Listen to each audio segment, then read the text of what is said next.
Olá pessoal, tudo bem? Eu sou a Valquíria, gerente de uma equipe de corretores de imóveis e hoje eu vou dar uma dica para vocês de como afunilar o atendimento para vendas. Vocês não são demonstradores de imóveis, vocês são corretores.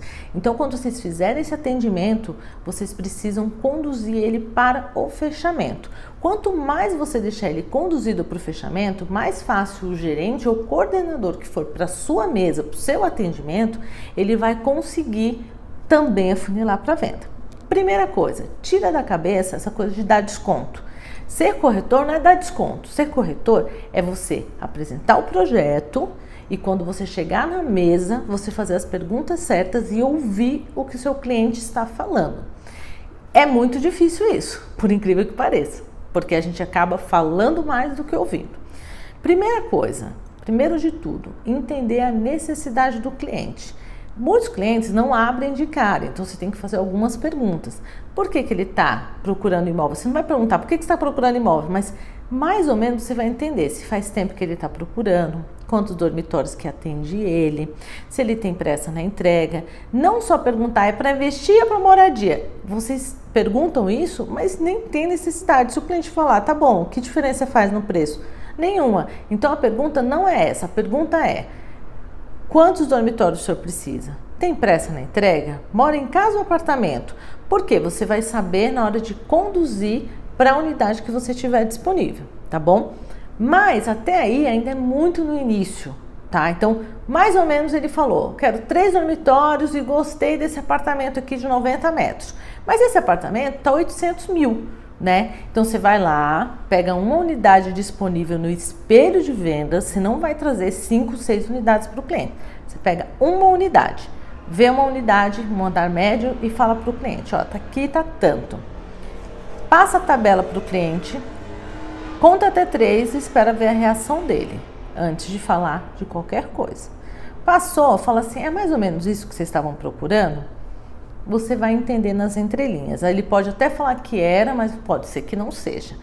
Como que você vai entender isso? Aí você vai perguntar. Agora esquece aqui a tabela. Vamos falar de como que está hoje a necessidade de vocês. Vocês têm quanto para dar de entrada? Não tenha vergonha de perguntar. Quanto você tem para dar de entrada? Sei lá, 100 mil. E qual a renda mais ou menos? Ah, minha renda é 16 mil, a renda familiar. Lembrando que a renda bruta, não é a renda líquida. Então, se o cliente tem 16 mil de renda, ele tem um potencial de financiamento de mais ou menos 400 mil. Se ele tem mais 100 mil de entrada, então a gente está falando de mais ou menos 500 mil. A média do apartamento que você vai mostrar para ele, tá? E se você está precisando de 800, como eu falei no início, então tá um pouquinho fora. Ou ele vai ter que ter outras formas de pagamento, tá? Então vamos supor que a gente vai nesse cenário hipotético. Poxa, 500 mil, mas ele quer um de 800. Bom, já sei, FGTS. Você tem FGTS? Olha, eu tenho FGTS. Se o cliente responder sim para o FGTS, aí tem que ter a segunda pergunta. Você já tem imóvel no nome? Porque se ele já tiver imóvel no nome, ele não pode usar o FGTS. Se ele falar que não tem imóvel, ok, eu tenho 80 mil de FGTS, então 100 mil de entrada, 400 mil de financiamento, mais 80 mil de FGTS, a gente já fala de um apartamento de 580 mil. Talvez a gente já consiga escolher um projeto que atenda mais ele ali naquele momento. Com essas informações, vocês ainda não vão falar de desconto. Porque se ele falar, mas está muito caro, depende. Como que você quer pagar isso? Ah, eu vou usar o financiamento bancário, vou usar FGTS, tenho 100 mil para dar de entrada e assim vai, tá? Por que eu tô falando isso para vocês? Às vezes vocês acham que fazer o atendimento é só dar o desconto. Aí chega pra gente, ó, eu já dei todo o desconto, quanto que é a renda do cliente? Não sei. Quanto ele tem para dar de entrada? Não sei. Quer dizer, não adianta dar todo o desconto se o cliente não vai poder comprar. Então, para vocês conseguirem fazer um atendimento com mais excelência, arranquem do cliente as informações que você precisa. É mais ou menos como se você fosse um médico e o seu cliente é o paciente. Se ele não te falar aonde que está doendo, você não vai poder dar a medicação correta, ok? Outra coisa que eu quero ensinar para vocês que é muito legal. Renda. Como que você vincula a renda ao poder de financiamento? Uma conta bem genérica, tá? Não é exata, mas dá para você trabalhar desse jeito. Mais ou menos cada 4 mil de renda, o cliente pode financiar 100 mil com o banco. Então, vamos supor que o seu cliente fala, eu tenho 8 mil de renda, você sabe que mais ou menos ele tem 200 mil aprovado. Pode ser um pouquinho mais, um pouquinho menos, dependendo da taxa que ele conseguir com o banco. Mas mais ou menos você tem essa ideia. Então, se o cliente falar 16 mil, você faz a conta, 400 mil de financiamento. Mais 100 mil de entrada, 500. Mais 80 de FGTS, 580 mil. Vocês entenderam? Ó, matou a charada. Você já consegue afunilar o cliente para um apartamento de mais ou menos 580 mil.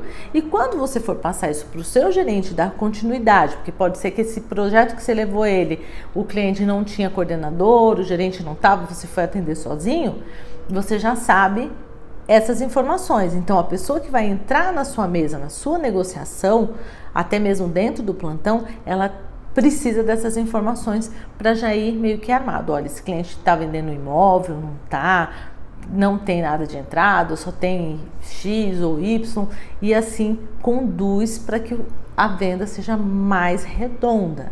Outra dica importante, eu sempre falo isso para minha equipe e dá para a gente usar no dia a dia. Você percebe o perfil do seu cliente, automaticamente você vai chamar alguém para sua mesa, se o seu gerente não tiver naquele plantão, naquele momento, alguém que tem um perfil mais parecido. Então, por exemplo, oriental, aí você tem um coordenador lá oriental, chama o oriental na mesa, porque eles são mais, né, desconfiados e acham que a gente é brasileiro, quer enrolar.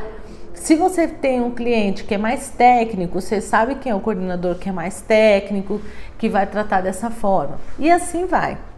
Então, você tem que ter essa percepção. Porque é muito fácil, depois que você faz esse atendimento, você fala, o gerente que foi na mesa não fez o suficiente, o coordenador mandou meu cliente embora pensar. Não, porque se você conduz da forma certa, você vai ter esse feeling. Se o cliente quer comprar e tem condições, você vai conduzir ao máximo para quando você passar a bola para o coordenador ou para o gerente, ele vai praticamente rodar a proposta. Porque se o cliente quer comprar, ele vai comprar, indiferente de quem você colocar na mesa, porque você conduziu o trabalho direitinho. Eu espero que vocês tenham gostado dessas dicas, que elas ajudem vocês no dia a dia e que vocês possam fazer mais fechamentos. Essa é a minha dica de hoje. Sucesso para vocês! Se vocês curtiram esse vídeo, curte aqui e se inscreve no canal. Um beijo e sucesso!